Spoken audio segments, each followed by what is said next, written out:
Alléluia, gloire à l'Éternel, notre Dieu, notre Père. Bienvenue donc à cet enseignement sur le mot rat. On est donc à la 45e vidéo sur le mot rat. On va donc découvrir encore, nous avons beaucoup de choses en fait à apprendre encore. Eh bien, effectivement, écoutons, remettons ces quelques instants à l'Éternel, notre Dieu, notre Père, si vous voulez bien.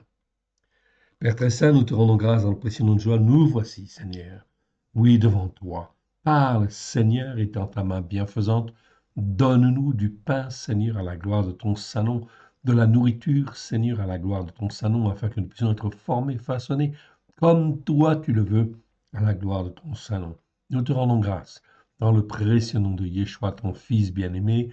Parle, Seigneur, ton serviteur, ta servante, écoute. Amen.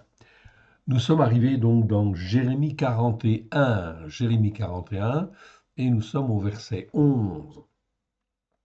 Donc je vous rappelle un petit peu le contexte, en fait ici.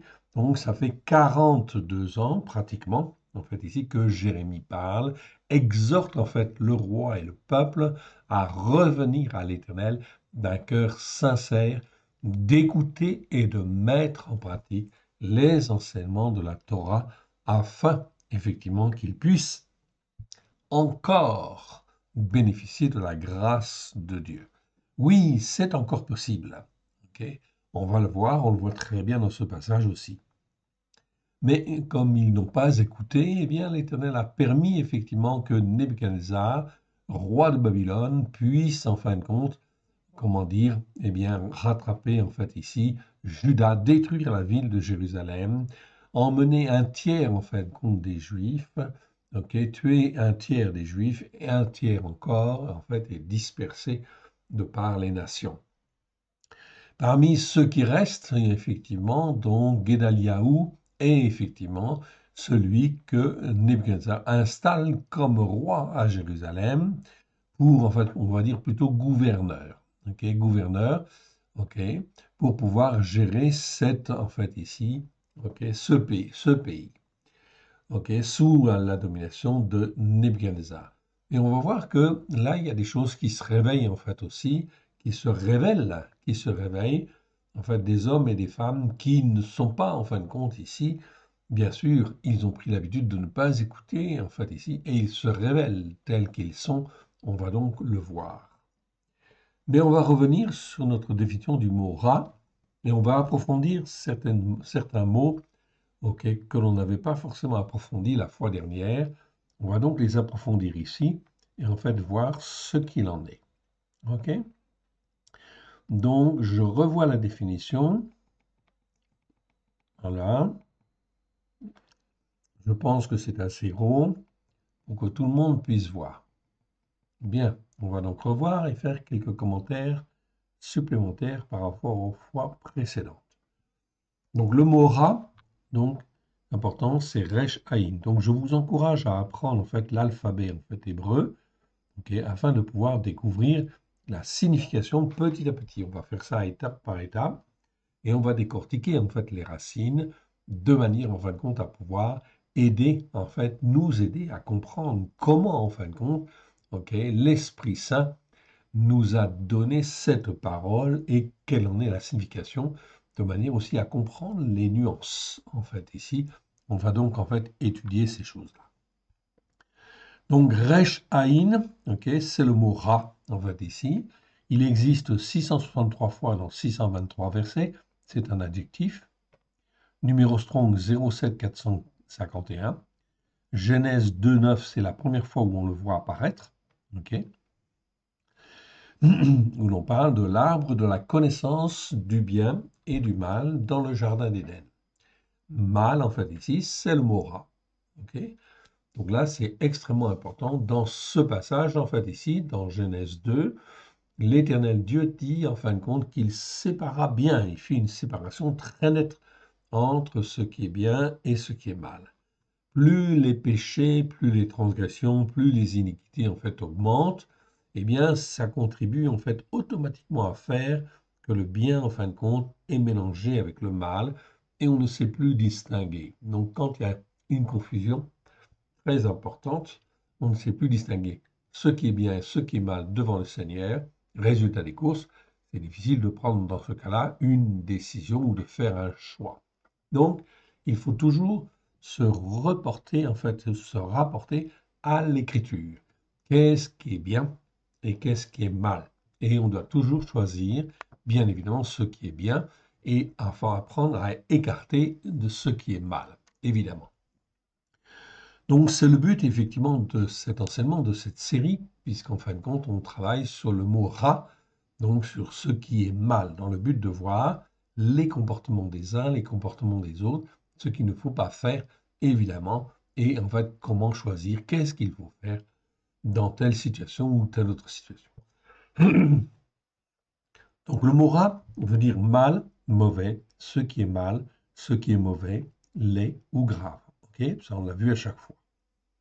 Selon les racines hébraïques anciennes, ok, donc la racine en fait ici, la racine resh aïn, ok, est l'emblème de tout ce qui est terrestre, opaque et mauvais. Ok, donc il n'y a rien de spirituel là-dedans, en fait, on va dire. Ok, c'est pour ça qu'on utilise le terme terrestre.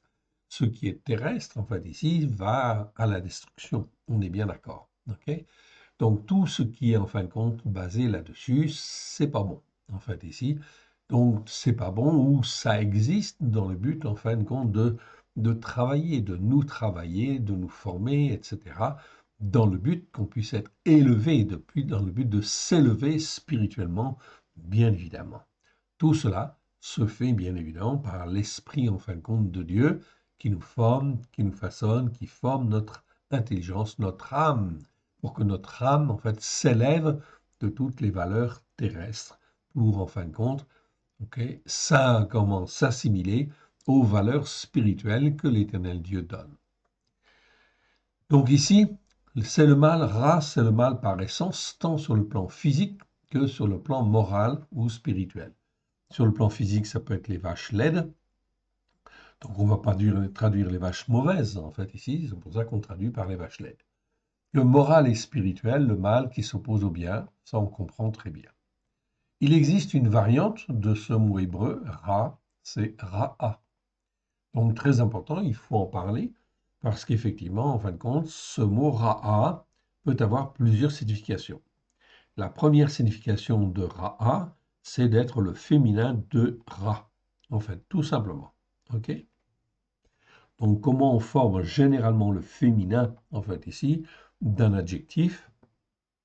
Eh bien, on rajoute un kamatz et puis un e. Vous le voyez là. Kamatz, c'est le lettre A que vous voyez en dessous, en fait, ici, et le e, en fait, ici. Le mot ra'a, avec la terminaison donc kamatz e, en fait, ici, peut aussi exprimer un mal augmenté. Ok, donc cette terminaison, kamatz e, c'est la deuxième solution. Première solution, un féminin. Deuxième solution, quelque chose qui est augmenté, okay, qui a une dimension différente ou qui sert à autre chose, etc. Ok, donc cette notion est très très importante.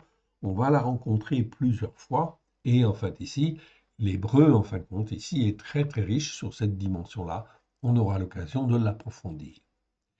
Donc Ra'a, en fait, ici, comme c'est un mal augmenté, ok, ou excessif, hein, ça peut être ça aussi. On pourra dire à ce moment-là, c'est pourquoi on va traduire par une bête féroce, par exemple, plutôt qu'une bête mauvaise.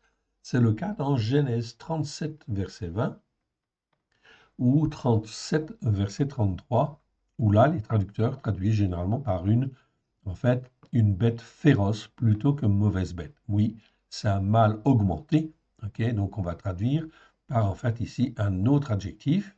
Au lieu de traduire par mal ou mauvaise, on va donc en fait, puisque c'est augmenté, peut dire féroce. C'est bien, on peut dire féroce. C'est une solution. Ok, on y reviendra. Quoi qu'il existe un autre mot pour parler de férocité, c'est ça le problème.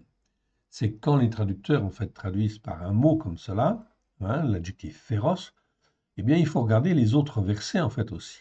Alors il existe un autre mot en fait en hébreu qui parle de férocité et de violence en fait aussi apparemment. Je dis bien apparemment. C'est le mot en fait hébreu péritz. Péritz qui existe 6 fois dans 6 versets, ok? Et je vous ai mis les 6 versets pour vous montrer que ce mot, en fait, n'est pas forcément très bien traduit, en fait, ici, ok? Parce que les traducteurs n'en saisissaient pas, en fait, vraiment le sens, ok? Donc, Péritz, en fait, ici, dans le psaume 17,4, c'est traduit par violent, donc la voix des violents. Mais ça pose problème au niveau de traduction parce qu'on a vu qu'on avait le mot ramas qui parle de violence, en fait, aussi. OK? Donc, attention à ces interprétations, à ces traductions, ça veut dire qu'il faut revoir les versets. Donc, ce n'est pas le but d'étudier le mot Peretz, en fait, ici, Péris, mais en fin de compte, on va quand même donner quelques informations supplémentaires. Je vais vous montrer quelque chose. Dans Ésaïe 35,9, c'est traduit aussi par nulle bête féroce. OK? Ensuite, on va trouver dans Jérémie 7,11, je trouve en fin de compte une caverne de voleurs. Donc là, c'est plus des violents, ok, ou c'est plus des féroces, ce sont des voleurs en fait ici. Mais ça pose problème de traduire par voleur. Pourquoi ça pose problème? Eh bien, je vais vous montrer en fait ici qu'en grec, en fait ici, donc caverne de voleurs, ça nous intéresse. Pourquoi? Parce que Yeshua a utilisé cette expression, évidemment. Ok. Il utilise cette expression. C'est en fait ici le mot en grec létès. Donc je vous le donne, en fait ici. Donc c'est un mot supplémentaire. Létès en fait en grec, qui existe 15 fois dans 15 versets. C'est le numéro 30-27. Ok. Et en fait ici, ce mot lestes, en fait ici, veut dire en fait principalement brigand ou pillard, en fait ici. Ok. Donc, généralement, dans les 15 versets, c'est traduit par brigand. Ok. Pas pillard, mais plutôt brigand. Mais enfin, c'est pareil. Hein. Brigand, pillard, c'est bien parce qu'il y a cette notion, en fin de compte, ici, de violence, de gens qui ne respectent aucune règle, en fait, ici, quelque part. Ok. Donc, c'est meilleur que voleur, en fait, ici, quelque part. D'autant plus qu'en fait, le mot péris nous parle, en fait, ici, quelque part, en fin de compte, de violence, de quelque chose qui en fait ici s'exprime d'une manière brutale en fait ici. Ok, donc il y a la notion de brèche. Péret, c'est faire une brèche, par exemple. Donc on a cette notion de violence. Donc ça veut dire quoi? Donc on a ici le mot lestes, il est toujours traduit la plupart du temps par brillant dans le Nouveau Testament, enfin dans ce que les nations appellent le Nouveau Testament. Sauf une fois dans Matthieu 21,13, où en fait on nous parle de voleurs. C'est Yeshua qui est en fin de compte dans le temple et qui en fin de compte chasse tous les marchands en fin de compte qui sont là. Et il dit en fait ma maison n'est pas une maison de voleurs. Ok. Mais voleur, c'est pas vraiment le bon mot. En réalité, ça devrait plutôt être traduit par en fait ma maison n'est pas une maison de brigands en fait ici. Brigand est plus approprié, ou pillard, ok, mais c'est plus approprié que en fait voleur en fait ici. Exactement de la même manière que dans en fait ici Jérémie en fait 7,11 où l'on parle en fait d'une caverne de voleurs. Non, c'est pas une caverne de voleurs.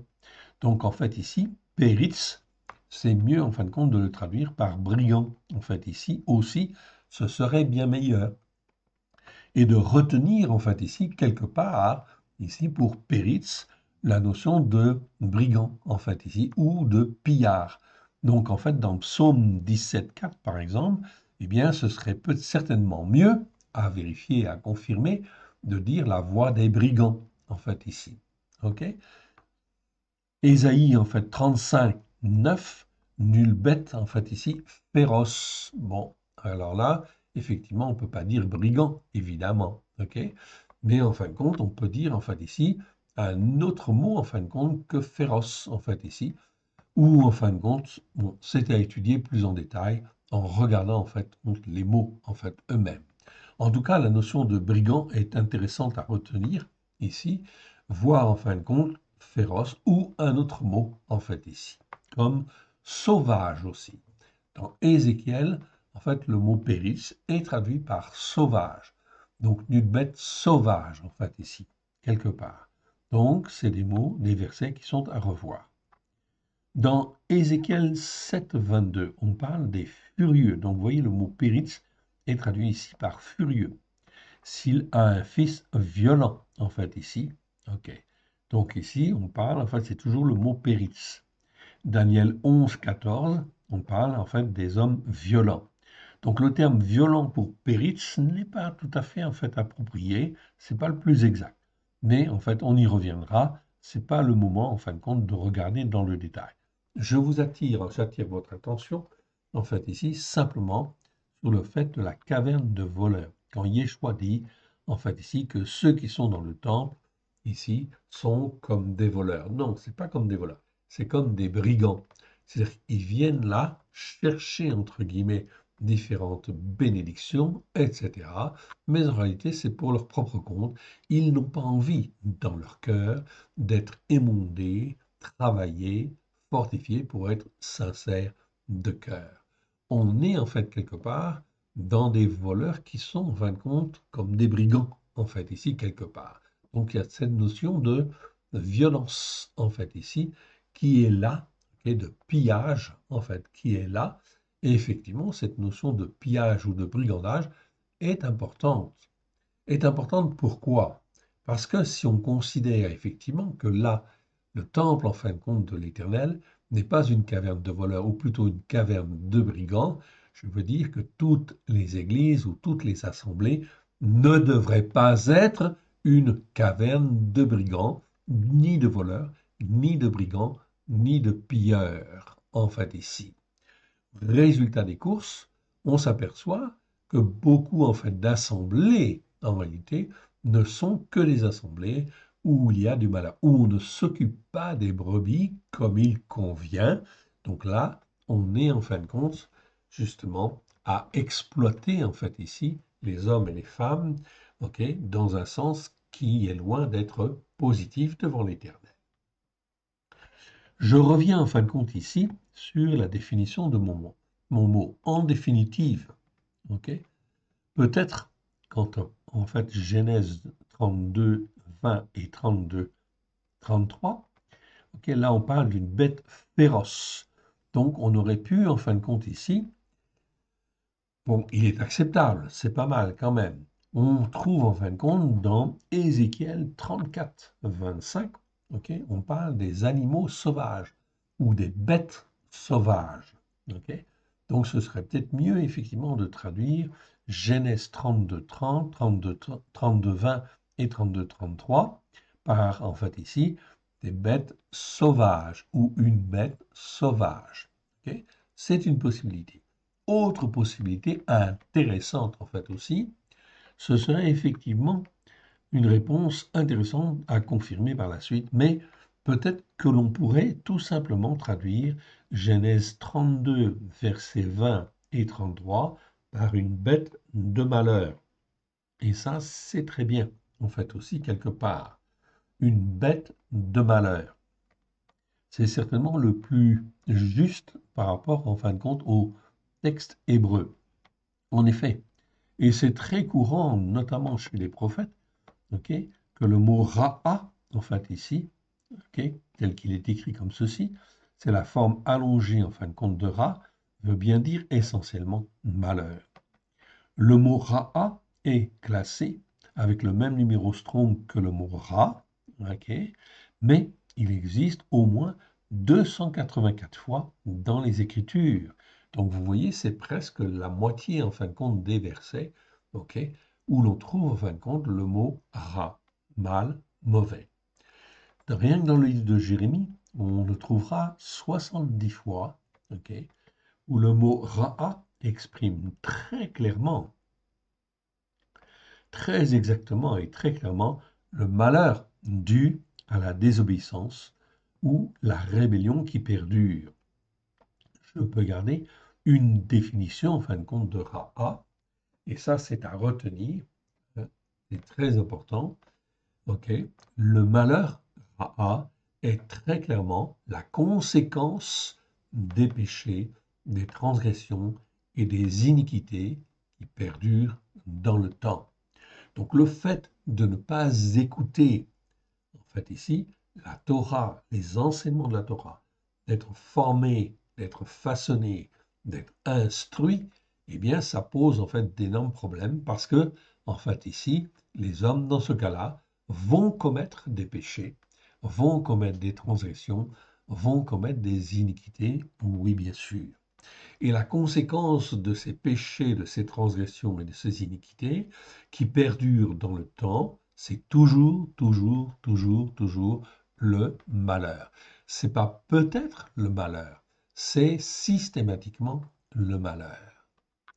Donc c'est extrêmement important de bien comprendre, ok, ce que l'Esprit Saint m'avait montré en fait cette semaine, en fait depuis la dernière vidéo aussi, c'était de dire que c'est extraordinaire en fait la grâce que l'Éternel Dieu nous donne.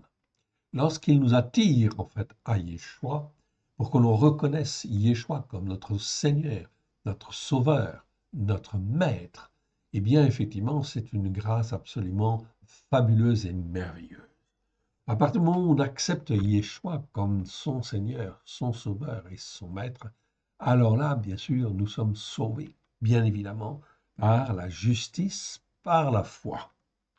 Mais dès cet instant, okay, le Seigneur, dans sa bonté, veut nous donner la Torah, les enseignements de la Torah, afin de nous former, de nous façonner, de nous instruire, pour que nous puissions être le peuple que Dieu veut, un peuple saint, un peuple sanctifié, un peuple qui le serve, qui soit instruit, en fait ici, élevé dans la connaissance spirituelle, de manière à être un avec lui. Ceci ne peut pas se faire sans formation, évidemment sans instruction. Or, en fait ici, qu'est-ce que l'Éternel Dieu nous a donné comme instruction ou enseignement pour être formé, façonné? Et bien sûr, c'est la Torah. Alors, dès lors que l'on refuse en fin de compte la Torah, lorsque effectivement on considère dans les appellations l'Ancien Testament et le Nouveau Testament, pour beaucoup de croyants, ce qui est ancien, ce n'est plus intéressant, ce n'est plus à écouter, ce n'est plus à faire. Le problème, c'est que effectivement, dans la Torah, vous avez en fin de compte tous les enseignements de Dieu qui visent en fin de compte à former, façonner l'âme d'un descendant d'Adam, de manière à ce que cette âme qui est appelée descendant d'Adam, qui est un descendant d'Adam, que cette âme puisse être formée, façonnée et puisse devenir un ish, c'est-à-dire un homme ou une femme capable de s'attacher à Dieu et de rester attaché à Dieu. On ne peut pas passer en fait à cette étape-là de s'attacher à Dieu et de rester attaché à Dieu et de devenir un avec lui si effectivement on n'est pas formé, façonné ou instruit. Quelle est en fait ici la loi ou quel est l'enseignement que l'Éternel Dieu nous a donné? Voilà pourquoi la Torah est extrêmement importante et fondamentale. On n'a pas étudié le mot Torah dans le détail, mais c'est un tav, c'est un resh et c'est un et en fait ici. Je vous le montrerai en fait ici le jour où on reviendra sur en fin de compte le mot Torah. Je vous montrerai la définition. La définition du mot Torah, en fait ici, c'est en fin de compte le fait qu'il y a un tav et un resh. Ça veut dire en fin de compte ce qui permet en fin de compte de former, de façonner, de cadrer en fait ici, de nettoyer.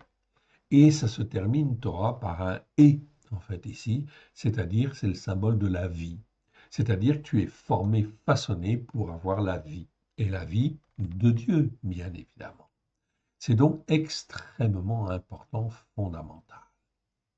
Donc tous ceux qui refusent la Torah, en fait ici, qui ne la mettent pas en pratique, qui ne font pas le Shabbat, qui ne font pas les fêtes de Noël, car tout cela, ces fêtes-là, sont en fin de compte les éléments de base qui permettent en fait ici de nous garder, de nous former, de nous instruire, de nous élever spirituellement. Et on va le voir dans en fin de compte cet enseignement d'une manière très très claire. Vous allez voir tout à l'heure.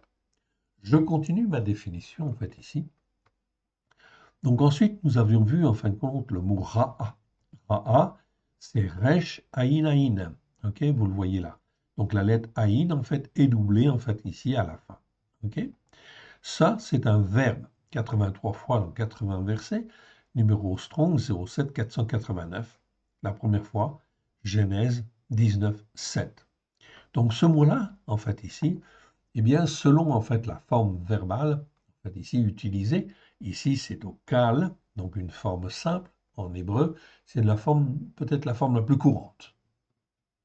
Ça veut dire être mauvais, être mal ou se sentir mal. Comme par exemple, Moïse se sentait mal à cause des péchés, en fin de compte, des enfants d'Israël. Oh oui. Donc là, dans ce cas-là, c'est le verbe ra'a. Quand il est conjugué au ifil, deuxième forme verbale, qui est très importante en fin de compte dans les Écritures, c'est certainement la deuxième forme verbale utilisée par l'Esprit Saint. C'est une notion de faire. Donc il faut apprendre en fin de compte cette forme verbale. Ça vient petit à petit avec l'expérience. C'est la notion de faire. Donc ici, quand le verbe est conjugué, quand le verbe en fait ici, ra'a, est conjugué au ifil, il a un sens un petit peu différent. C'est ce qui arrive très très souvent en fait en hébreu. Donc là, dans ce cas-là, ça veut dire faire le mal ou faire du mal. Donc quand les enfants d'Israël faisaient ce qui est mal devant Dieu, eh bien, on peut trouver ce verbe-là, ra'a, effectivement.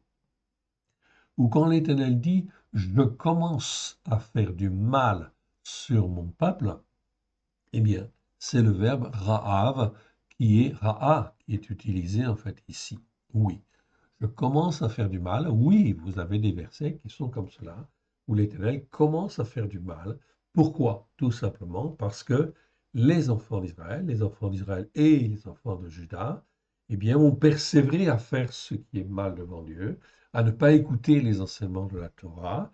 Donc, ils ont été dans le péché, dans les transgressions, dans les iniquités, et cela a perduré dans le temps. Alors, à un moment donné, l'Éternel commence à faire du mal. C'est-à-dire qu'il renvoie, en fait, ici, le mal qui a été fait parce qu'on n'a pas écouté et mis en pratique les enseignements de la Torah. Ça, c'est valable pour tout le monde, hein. Donc la loi, elle est la même pour tous les descendants d'Adam, de par le monde, donc tous les peuples. Voilà pourquoi tous les peuples vont être jugés. Et nous sommes en 2025, cela fait 2000 ans déjà que Yeshua est venu, il a révélé la parole de Dieu pleine de grâce et de vérité, et avec ses disciples, il a enseigné la vérité. Oui. Donc ce qui veut dire que depuis ce temps-là, la révélation est pleine et entière au travers de Yeshua. Qu'est-ce que les hommes ont fait depuis 20 siècles? Est-ce qu'ils ont écouté pour mettre en pratique comme l'Éternel Dieu le veut? Cela se saurait, oui. Donc évidemment, il y a en fin de compte ici les jugements de l'Éternel et l'Écriture en fin de compte est très claire. Les peuples sont condamnés, le monde est condamné.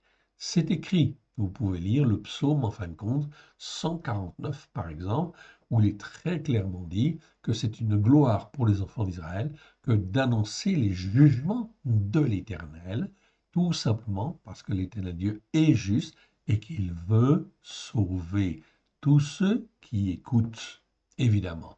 Tous ceux qui n'écoutent pas, évidemment, ça va poser problème. Nous avons découvert d'autres mots, en fait, aussi très importants. C'est le mot ro'a, en fait, ici. Donc, vous voyez ici, j'ai les mêmes lettres, resh, aïn, mais la vocalisation est différente. Ce n'est pas ra ou ra'a, en fait, ici, c'est ro'a. Le point, en fin de compte, c'est un O, en fait, ici, c'est un olam, en fait, en hébreu. Donc, ça prononce ro'a. Là, ce n'est plus un verbe, ce n'est plus un adjectif, c'est un nom, 19 fois dans 19 versets. Ce mot est très très mal traduit dans, en fin de compte, toutes les traductions françaises. Numéro Strong 07455, Genèse 41, 19, c'est la première fois où on le voit. Ce mot a la même racine que l'adjectif ra, qui parle en fin de compte de mal ou ce qui est mauvais. Donc, roi, c'est quelque chose forcément qui est en principe dans le même sens, mais a une dimension différente. C'est pour ça que roi, si je consulte en fait tous les versets, je m'aperçois que roi, c'est pas simplement ra, oui. C'est plus ici un adjectif, mais un nom masculin en hébreu, et il décrit un état de dégradation spirituelle un état de dégradation morale et spirituelle, ok, intense, où se mêlent malice, perversité et influence des esprits, en fin de compte, de Bélial, donc des esprits mauvais, en fait, ici. Donc c'est très clair. Roi, chaque fois qu'on a roi, ça veut dire, en fin de compte, un état de dégradation morale et spirituelle intense, ok, où se mêle de la malice, de la perversité, en fait, ici, et l'influence, bien évidemment, de mauvais esprits, ok, des esprits de Bélial. C'est dans Genèse 41, 19, on trouve l'expression pour la première fois, l'expression de la laideur physique extrême. Les vaches sont tellement laides qu'elles peuvent être décrites comme étant affreuses, voire indigestes, etc. Okay, donc on trouve effectivement ici, pour une description en fait physique ici, qui est l'image de la situation spirituelle de l'Égypte, effectivement. On retrouve ce mot également avec le prophète Jérémie, où l'on parle de la très mauvaise qualité des figues. Donc elles ne sont pas mauvaises, elles sont de très mauvaise qualité, qui ne peuvent plus, même plus être mangées. Elles ne sont pas seulement mauvaises, mais comme pourries, ok, et donc dangereuses, voire nocives, en fin de compte, bien sûr, à la consommation. Ça va de soi. Jérémie 24, 2, 3, 8, 17. Vous retrouvez ce mot-là. Voici les 19 versets où se trouve le mot roi. Okay, donc on a fait la liste, on l'avait vu une fois, on aura l'occasion de la revoir, mais ce mot-là est toujours mal traduit. Dans Genèse 41, 19, c'est traduit par laide comme le mot rat, tout simplement. Donc les traducteurs ne voyaient pas la différence entre rat et roi, en fait, ici. Roi, c'est affreuse. Okay. Donc les vaches étaient dans une situation, en fait ici, un état, en fait, affreux, en fait ici, totalement dégradé, en fait ici. Deutéronome, en fait, 28, 20, c'est traduit par méchanceté des actions. Non, là, on ne parle pas de la méchanceté. Méchanceté, ce serait récha. On a vu le mot, je vous renvoie aux vidéos. Donc ici, en fait, c'est la perversion, en fait, extrême, ou la dégradation, en fait, extrême, la dégradation intense, en fait, ici, des actions sur le plan moral ou le plan spirituel. OK? Ensuite, les autres versets, c'est très mal traduit, je ne m'y arrête pas, en fait, ici. OK, on aura l'occasion certainement de voir ce mot-là plus en détail. Encore un autre exemple issu de la racine ra, c'est le mot ra'av. Ra'av, qui est une racine composée, cette racine, donc c'est Resh Aïn, et le bet, en fait, ici. Donc la dernière lettre, c'est le bet. Ça nous parle de l'intérieur, en fait, ici. Donc c'est le mal qui est à l'intérieur, en fait, ici, de l'homme. Cette racine nous parle de la faim, de l'état d'être affamé, ou de la famine. Dans la Louis II, en fait, ici, le mot Ra'av, qui existe 108 fois dans 88 versets, en fait, ici. Première fois, Genèse 12, 10, eh bien, est traduit 89 fois par famine et 12 fois par faim. Donc, c'est très bien. Là, ce mot-là est bien traduit, oui, évidemment. Tout au moins dans la seconde. Je ne sais pas comment il est traduit dans d'autres versions. Ok, ce n'est pas le sujet, en fait, ici. Enfin, le verbe ra'a. Le verbe ra'a, on l'a vu, très important ce verbe. On a vu la définition, on va la revoir, ok, pour bien la comprendre. Ok. Donc ici, j'ai Resh Aïn, ok, les deux premières lettres. Ok. Et puis en fait, la lettre finale, c'est un E, en fait, ici, en hébreu, donc qui est le symbole de la vie. Donc j'ai ce qui est mal, en fait, ici. Ok. Resh Aïn. Et en fait, ici, pour avoir la vie, en fait, ici, et. Donc le verbe ra, c'est un verbe 193 fois dans 144 versets. Okay. La première fois, c'est dans Genèse 4, 2, qui, en fait, ici, où l'on parle de Abel qui était berger. Okay. Donc, il était berger. Pourquoi berger? En fin de compte, le verbe ra'a, en fait, ici, qu'est-ce que ça veut dire?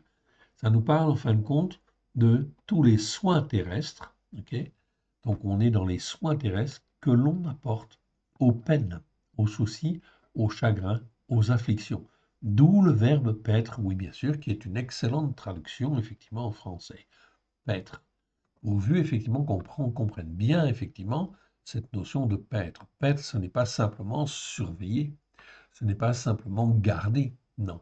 C'est s'occuper, c'est prendre soin des animaux, ok, de leurs peines, de leurs soucis, enfin de leurs soucis, enfin, ou des hommes, de leurs soucis, de prendre souci en fin de compte des peines, des soucis, des chagrins, des afflictions, etc. Ou lorsqu'il s'agit d'animaux, bien sûr, c'est leur bien-être, évidemment, mais c'est aussi en fin de compte toutes les blessures qu'ils peuvent avoir, etc. Donc le berger, il s'en occupe, il en prend soin. C'est ça en fin de compte que le verbe en fait, ra'a veut dire. D'où effectivement de ce verbe-là, on découle effectivement le mot pasteur ou berger.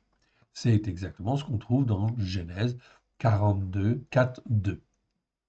Donc Abel prenait soin en fin de compte de ses brebis, de ses animaux. Oui, il en prenait bien soin. C'est ce que l'Écriture en fait nous laisse sous-entendre. Voilà pourquoi il était agréable à l'Éternel. Ainsi, selon les Écritures, la responsabilité d'un pasteur est de prendre soin de ses brebis. Donc très important. Donc un pasteur, un prêtre, en fait ici, et un prêtre ou un diacre ou un responsable spirituel, peu importe quelle est son appellation, ok, il doit paître, il doit prendre soin de ses brebis, de leurs peines, de leurs soucis, de leurs chagrins, de leurs afflictions, dans le but de leur donner la vie de Dieu. C'est donc très très important. Ça se termine par et en fait ici. Donc le et en fait ici que je vois en fait là, ok, c'est le symbole de la vie. Ok, donc des soucis, des peines, des choses terrestres. En fait, on amène en fait à la vie. Ok. Donc l'hébreu est très très simple. Hein, l'hébreu primaire est très très simple quand on, en fait on ne le complique pas. En fait aussi quelque part. Eh bien effectivement donner la vie. Mais quelle vie? La vie de Dieu qui est décrite notamment dans les enseignements de la Torah. Et la Torah, par extension, c'est bien sûr les 5 premiers livres, mais par extension, c'est toute l'écriture, car toute l'écriture est basée sur les 5 premiers livres, qui s'appellent la Torah. Donc la Torah, par extension, l'ensemble des enseignements de Dieu, ça va de la Genèse jusqu'à l'Apocalypse. Oui, bien sûr. Et quelles que soient en fin de compte les personnes qui ont été des serviteurs de Dieu, des serviteurs zélés, tous étaient en fait bien ancrés dans la Torah, en fait ici les prophètes et les psaumes, ok. Et effectivement, Yeshua est venu nous révéler cela avec grâce et vérité pour nous donner la vie, mais la vie de Dieu, évidemment. Pas n'importe quelle vie. C'est la vie que Dieu veut dans nos cœurs, en fait ici. Et dans notre âme, évidemment. Voici quelques autres mots élevés sur la racine, en fait, ici, Rechaïn. Donc, on va trouver Rechaïn Dalet, ici, qui nous parle de peur, l'état d'être effrayé. Ok, le mot Ra'ad, en fait, ici, on va trouver le mot Ra'ad, ok, qui nous parle, en fin de compte, de tremblements, mais c'est plutôt des tremblements d'épouvante, en fait, ici, ou de peur. Donc, Exode 15, 15, par exemple, c'est mieux de le traduire par un tremblement d'épouvante, ok, les saisit, plutôt que simplement un tremblement les saisit. Oui, il faut marquer cette notion de peur, cette notion d'être effrayé, en fait, ici, quelque part. C'est important car le mot, en fait, nous le laisse entendre. Le mot hébreu le laisse entendre. Roux, en fait, ici, donc Resh Vav Aïn, en fait ici, que je trouve en fait là, c'est l'état d'être perverti, ok, mauvais, malfaisant, l'action de suivre un mouvement matériel, faux et désordonné. Ok. Donc on trouve effectivement le mot roua, en fait ici, le verbe roua, qui est traduit d'une certaine manière, en fait ici, mais qui certainement dans beaucoup de versets a donc un sens qui en fait n'est pas forcément bien exprimé. On ne va pas s'arrêter dessus, ce n'est pas le moment. Resh Aïn Lamed, en fait ici, c'est l'horreur, le venin, effectivement. Donc on va trouver le verbe Ra'al, en fait ici, qui veut dire empoisonner, c'est bien. Resh Aïn Tzadé, en fait ici, qui nous parle de l'action de rompre, de fracasser, d'agir en furieux. Donc on va trouver le verbe ra'atz, qui en fin de compte est en fait traduit dans nos dictionnaires par briser, affliger. Briser, affliger, vous le voyez. Mais ra'atz, c'est quand même l'action de rompre, de fracasser, d'agir en furieux. Donc c'est certainement briser, mais c'est briser d'une manière violente ou briser d'une certaine manière. Donc il faudrait consulter tous les versets, bien sûr, pour en fin de compte comme améliorer en fait la traduction ou le sens en fin de compte du verset. Ok. Resh Aïn Shin, donc c'est l'action de frémir, de trembler, de frissonner. On trouve le verbe ra'ash, trembler, être ébranlé, ou le mot ra'ash, ok, qui veut dire tremblement, comme un tremblement de terre. Ok. Bruit, tumulte peut-être. Donc à voir. Ça vous donne une petite indication sur le mot en fin de compte ra et ses variantes dans le but de comprendre la dimension hébraïque d'un mot. Ok, ou d'un verset. Ok, donc on va donc réduire en fait ici, pour remettre un petit peu d'ordre. Ok, très bien. Et je reviens dans mon texte en fait ici. Donc nous étions au verset 11. Yohanan, fils de Caréa, et tous les chefs en fin de compte des troupes qui étaient avec lui furent informés de tout le malheur qu'avait apporté Ishmaël, fils de Nathania.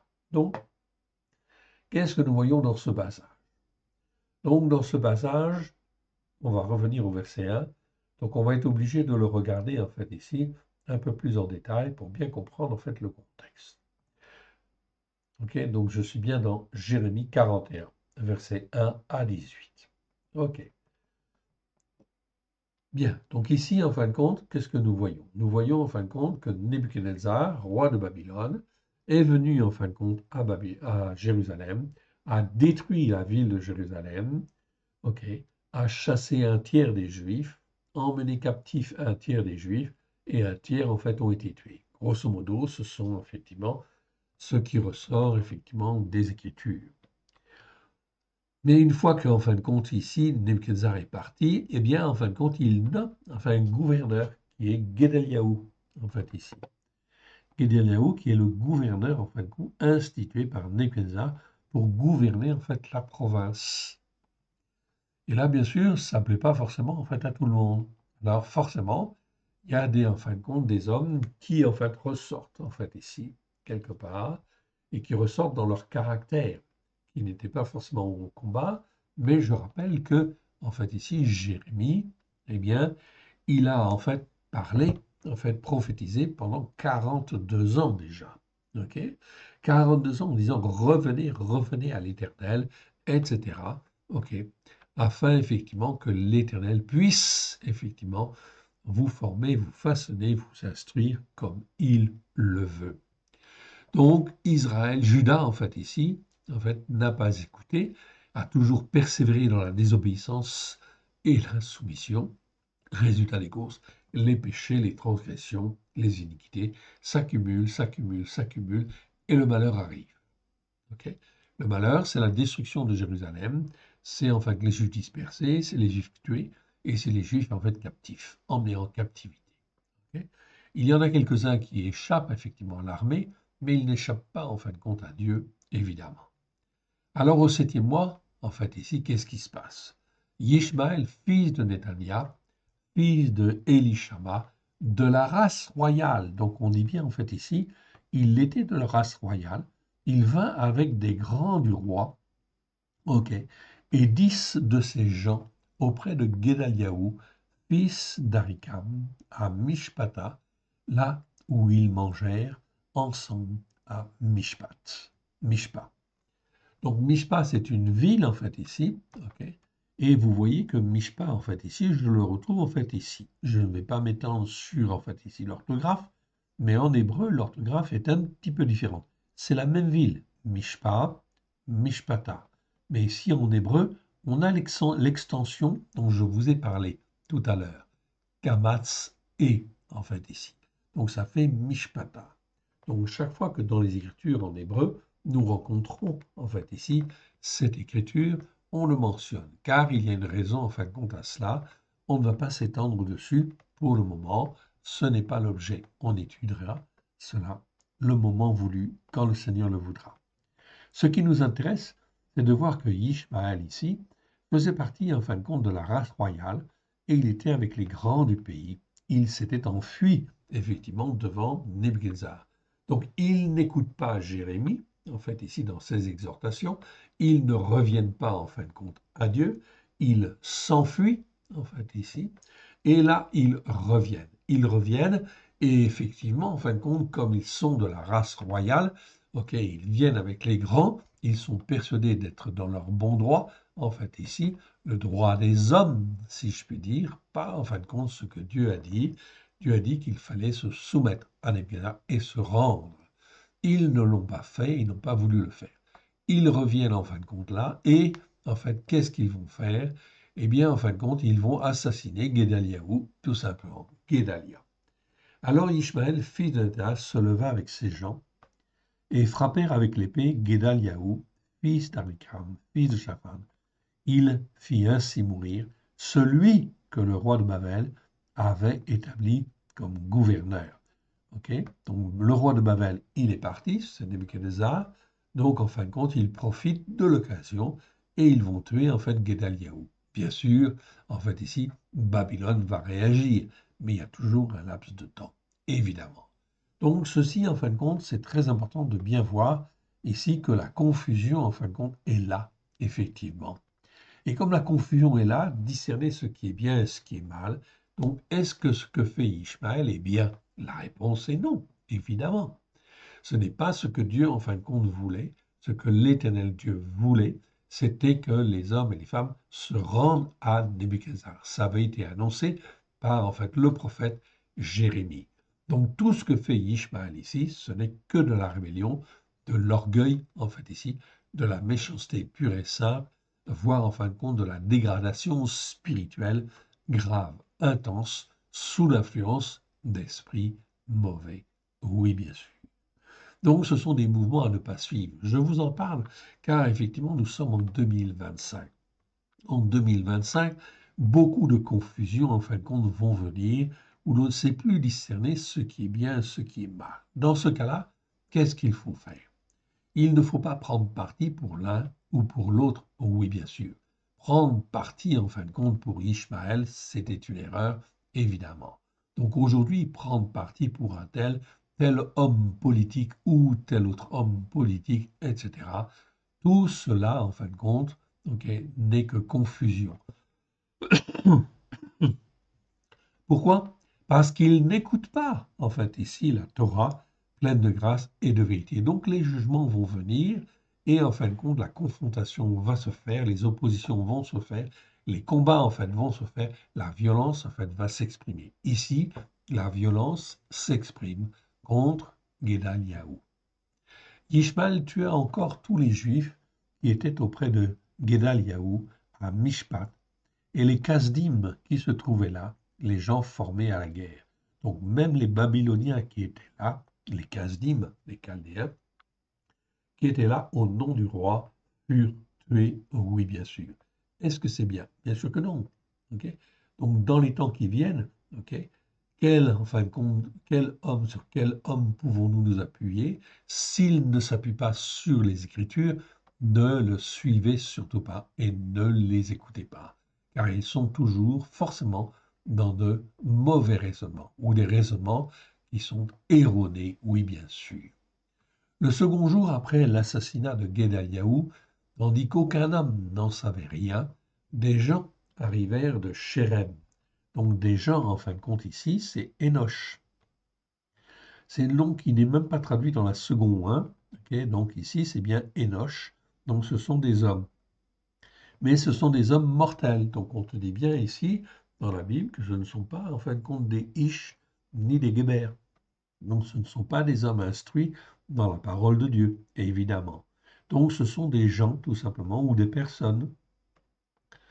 Ok, très bien. Donc on traduit ici par gens, c'est très bien. Des gens arrivèrent de Chérem, de Shiloh et de Shomron. 80 hommes, en fait, ici. Ok, pourtant ici il dit 80 hommes. Donc ils ont une certaine instruction, malgré tout. Ok, Et ici, en fait, on nous le dit. Ce sont des ish, en fait, ici. Ils sont formés. Donc, ce sont des énoches qui ont une certaine instruction. Mais quelle est cette instruction? Elle n'est certainement pas, en fin de compte, ici, très saine. Car ces hommes-là, en fait, ici, eh bien, en fin de compte, s'ils avaient quelque chose de spirituel, ils auraient dû être emmenés, en fin de compte, par Nebuchadnezzar, et ils auraient dû se rendre, écouter Jérémie et se rendre à Jérémie. Donc, ce ne sont pas des bons ish ou des hommes bien formés, certainement pas, en fait, ici. Alors, néanmoins, qu'est-ce qui leur arrive? Eh bien, en fin de compte, ok, 80 hommes, ok, qui avaient la barbe rasée. Ok, donc on le dit ici, ils ont la barbe rasée, des vêtements déchirés, en fait, et qui s'étaient fait des incisions. Ah, voilà donc en fin de compte des hommes qui croient en fin de compte parce qu'ils s'infligent en fait des sévices, en fait ils vont gagner, en fait ici, la grâce en fin de compte de Dieu, alors que Jérémie avait dit qu'il fallait se rendre à Nebuchadnezzar. Donc on voit bien que ces hommes-là, en fin de compte, ici, on voit bien qu'ils sont, en fin de compte, quelque part, égarés dans l'erreur. Ils marchent comme ils veulent, en fait, ici, et ils marchent, en fait, selon leur voie.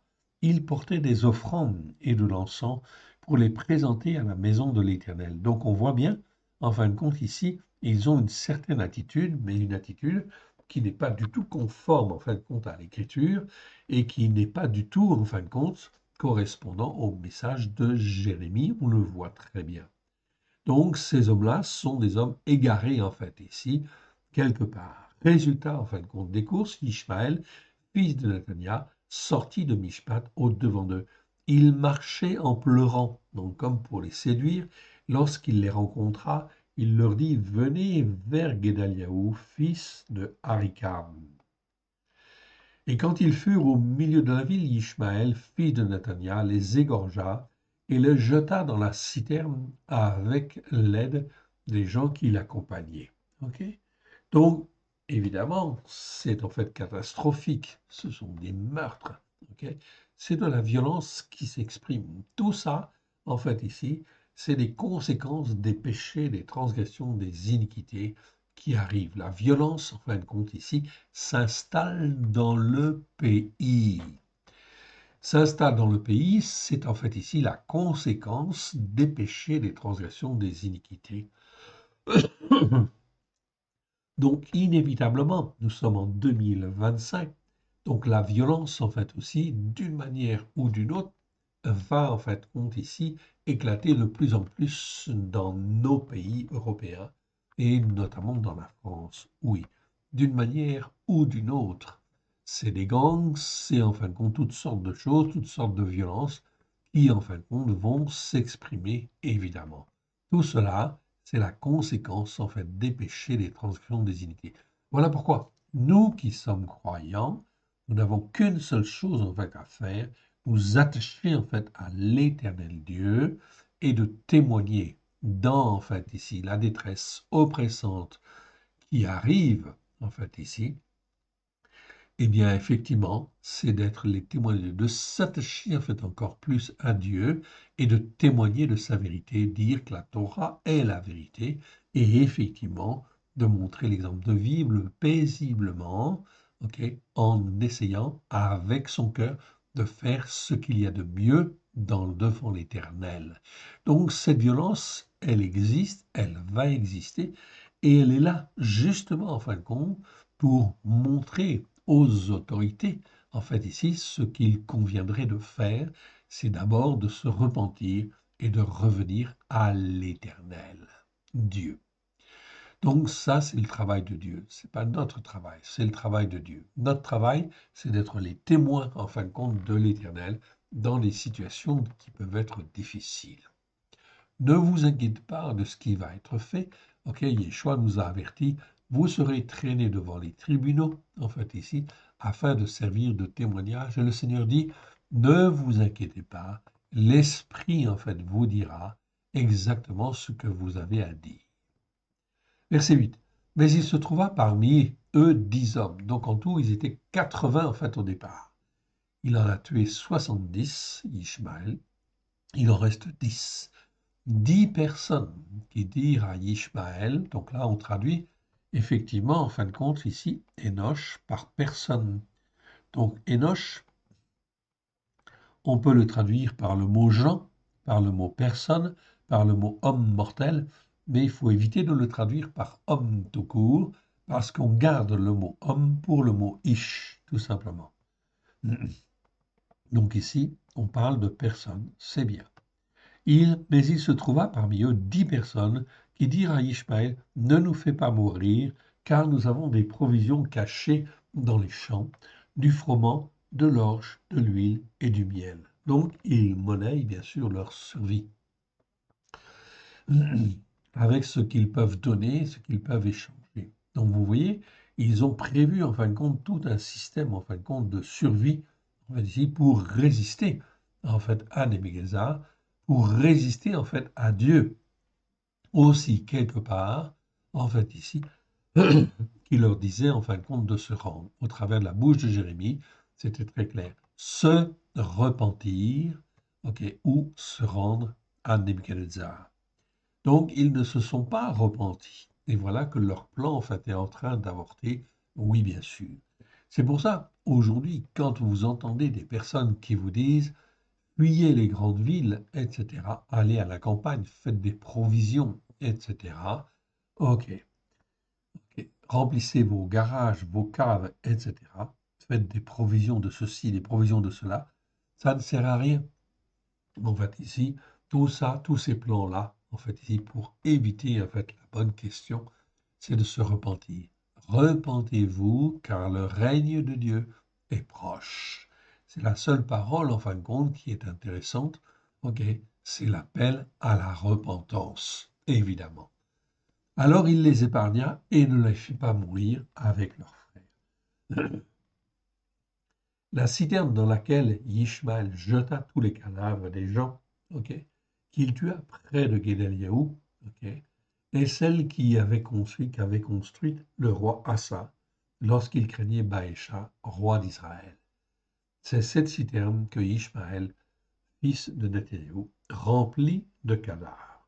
Donc vous voyez en fin de compte que Ishmael était en fait ici l'expression d'une très très grande violence qui est la conséquence, je le rappelle, des péchés, des transgressions, des iniquités, du manque de repentance, en fait ici, d'Israël, en fait ici à l'époque de Juda, plus précisément de Juda.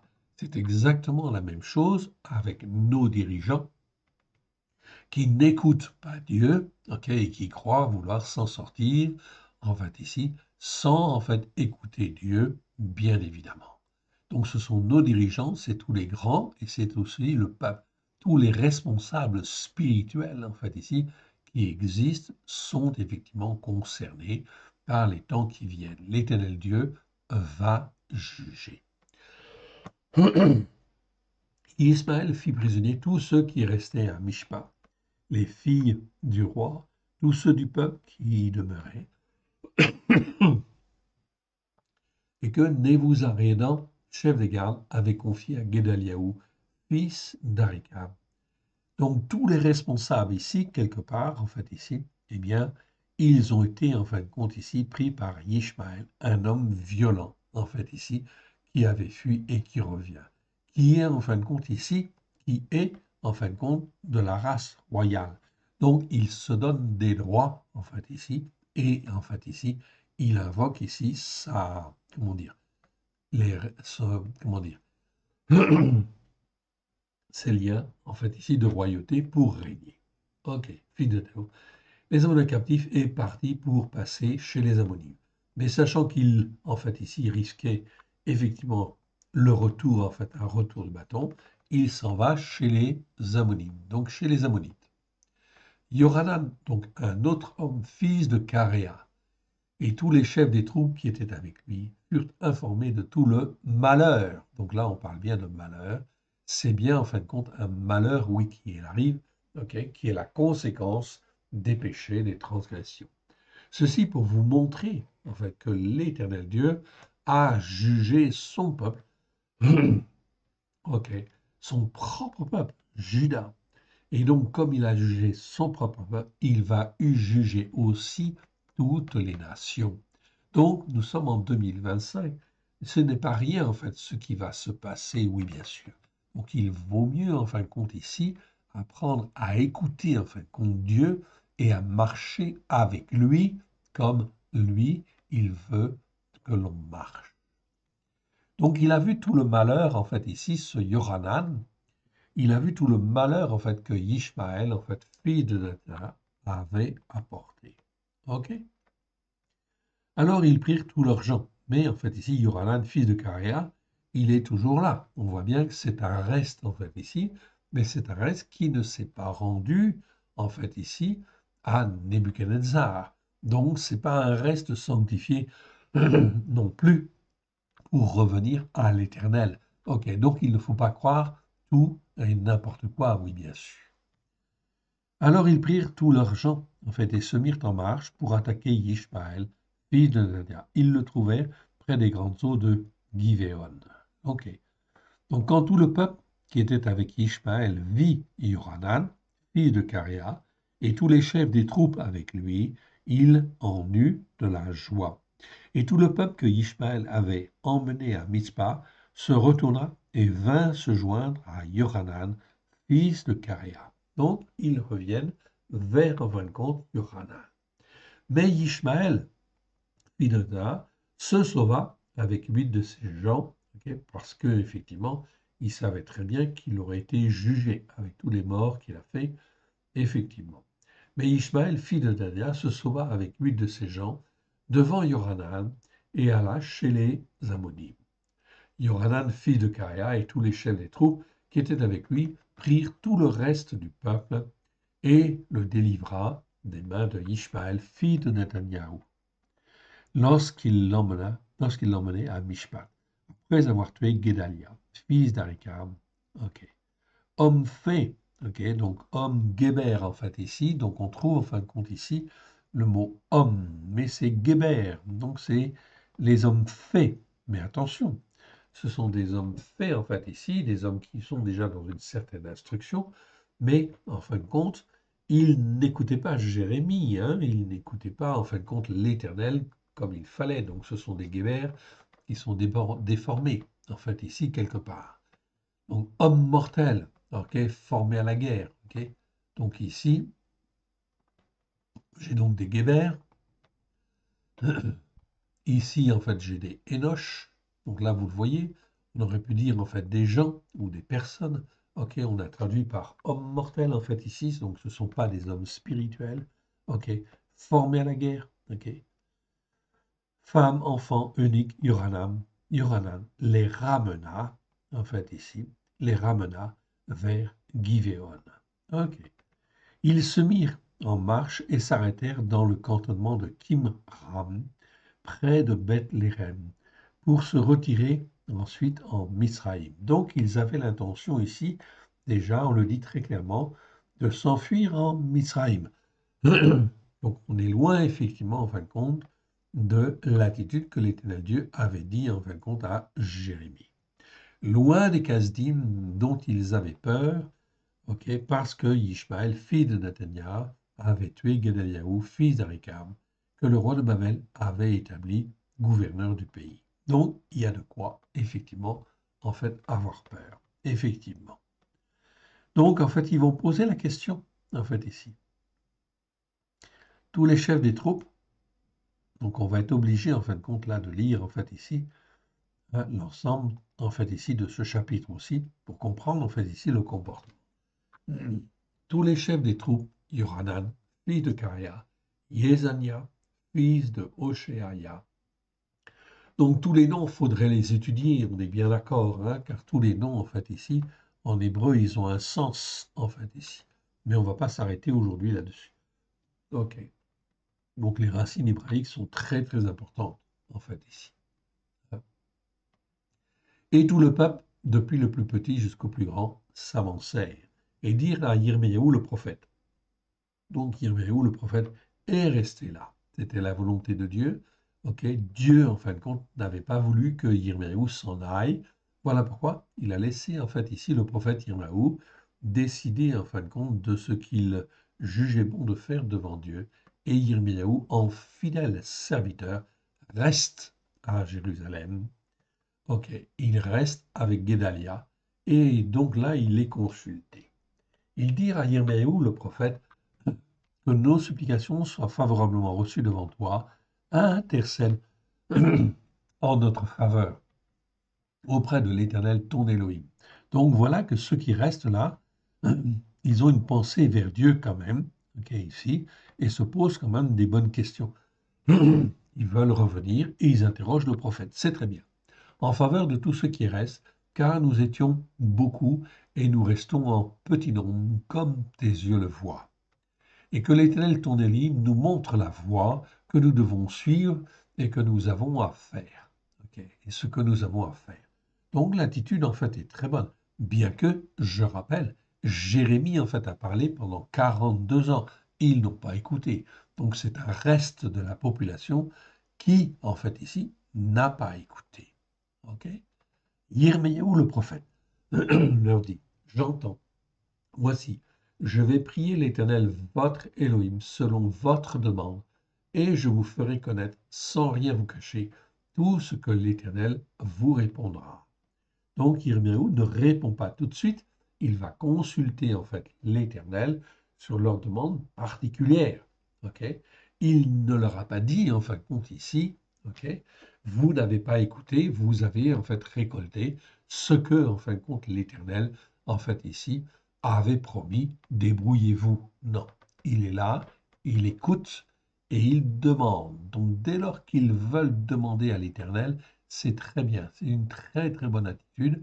Donc Jérémie, en fait ici, Yirmiyahu, fait exactement ce qu'il doit faire.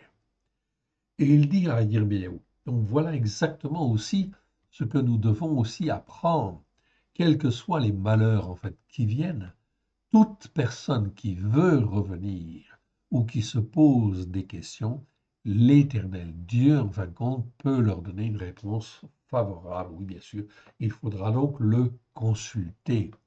Voilà pourquoi il convient, en fin de compte, dans les temps qui viennent, de consulter en fait l'Éternel pour savoir ce qu'il convient, en fin de compte, de faire.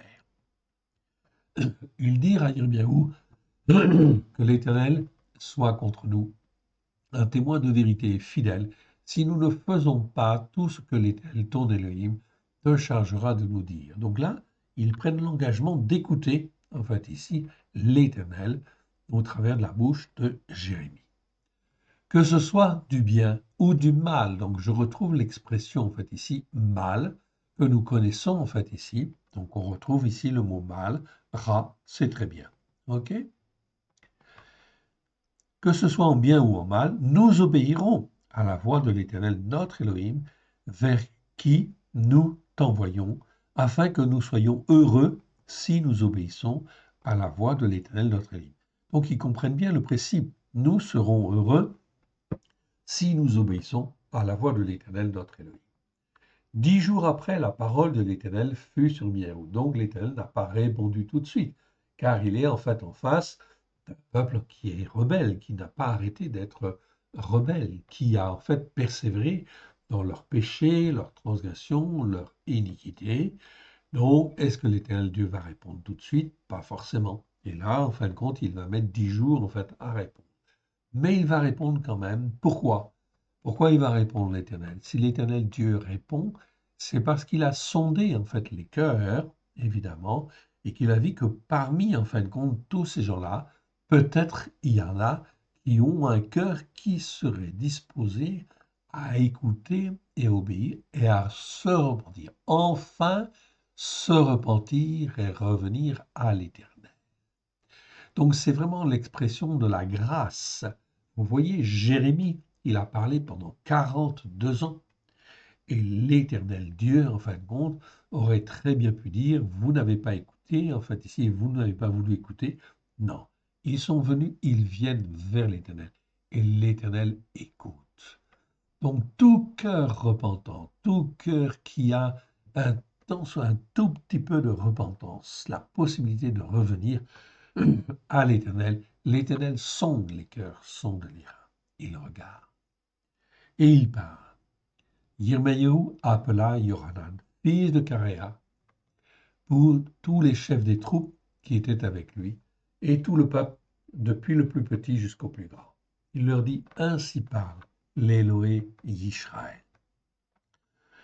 Donc on retrouve l'expression en fait Yishraël ici, je vous l'ai décomposé en fait ici tout simplement parce que nous voyons en fin de compte ici, dans en fin de compte Genèse 32, verset 28, verset 29 ou 28 selon les versions, que l'Éternel Dieu dit à Jacob, ton nom ne sera plus en fin de compte Jacob, ton nom sera Israël. Pourquoi Israël? Pourquoi Yishraël? Yish, c'est la puissance d'être.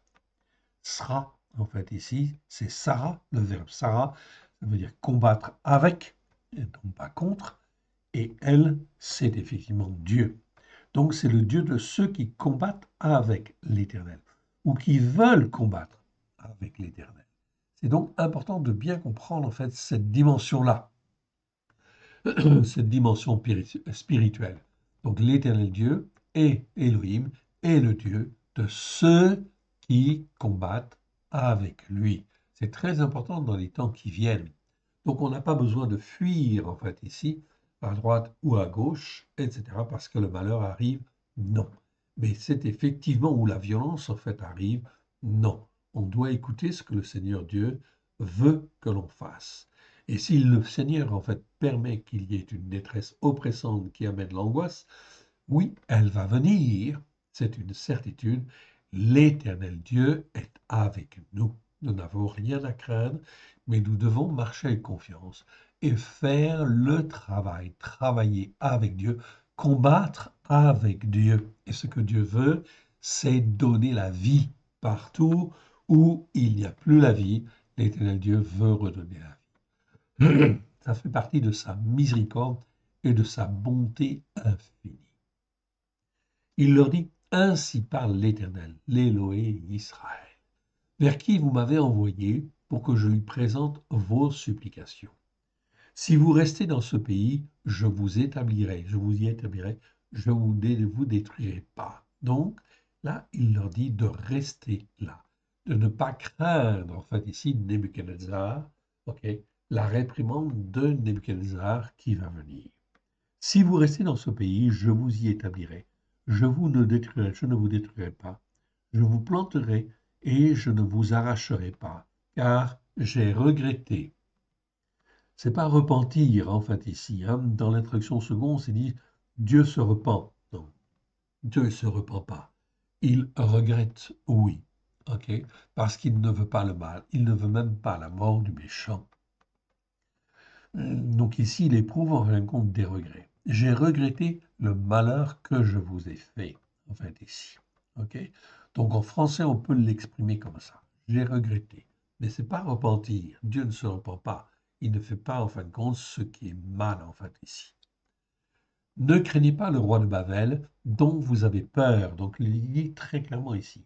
Ne craignez pas le roi de Babel, dont vous avez peur. Ne le craignez pas. Déclaration de l'Éternel. Car je suis avec vous pour vous sauver et vous délivrer de sa main. Donc, s'ils ont de la foi, ils vont pouvoir rester. S'ils ont une foi suffisante. C'est donc très important pour chacun de nous de tirer, en fait, ici, notre foi, en fait, ici, le plus haut possible, afin de pouvoir, en fait, ici, résister dans le malheur.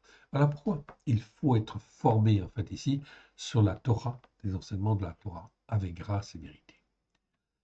Je lui inspirerai de la compassion. Donc l'Éternel Dieu, en fait, pour vous. Donc l'Éternel Dieu dit, j'inspirerai de la compassion à Nebuchadnezzar. Oui, il aura pitié de vous. Il vous laissera demeurer sur votre terre, dans votre pays. Mais ici, c'est le mot, en fait, Adama. Eh oui.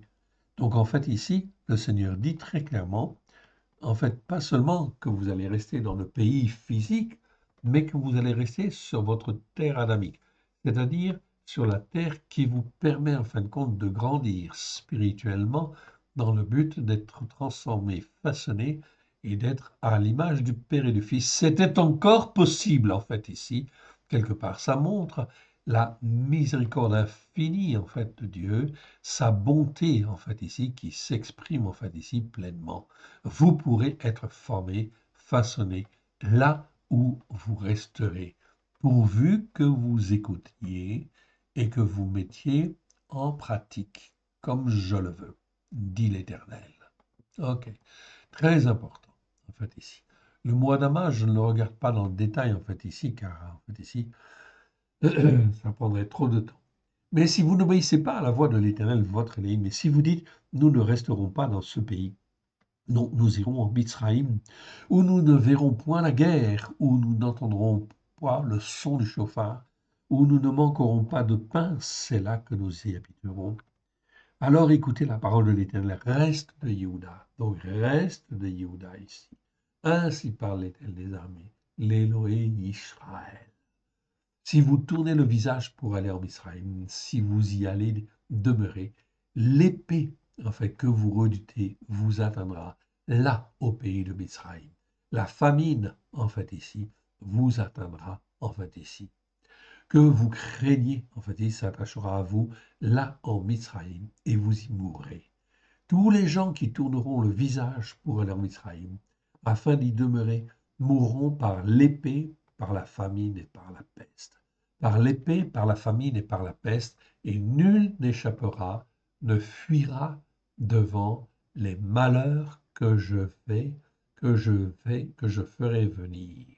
C'est donc là quelque chose de très, très important, en fait, ici, dans les jugements de Dieu, c'est l'épée, c'est la famine, c'est la peste, en fait, qui vient. Donc, des malheurs, en fin de compte, qui vont s'accumuler, bien évidemment, sur la France, sur chacun de nous. Mais l'Éternel Dieu nous dit, ne fuyez pas. OK? Et n'allez pas, en fin de compte, dans un autre pays, etc. Mais soyez serviteurs de l'Éternel là où l'Éternel le veut. OK? Devant les malheurs que je vais faire venir sur eux. C'est donc là quelque chose de très, très, très important. OK? Je reprends en fait ici mon mot, en fait ici, malheur, pour aller chercher le suivant, pardon. OK? Je sélectionne ici le mot rat.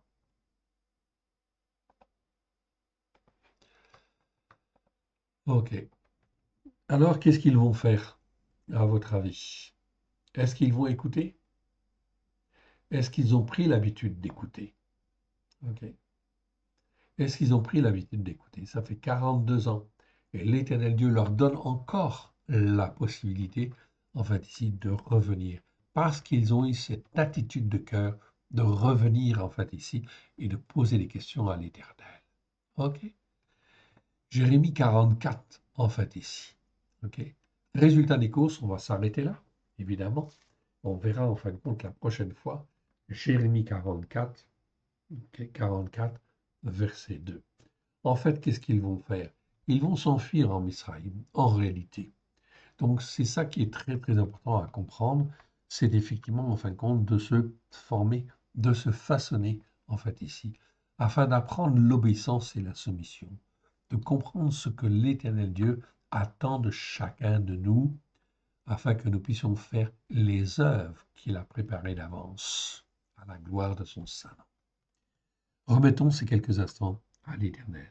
Père très saint, nous te remettons ces quelques instants, cette parole que tu nous as donnée.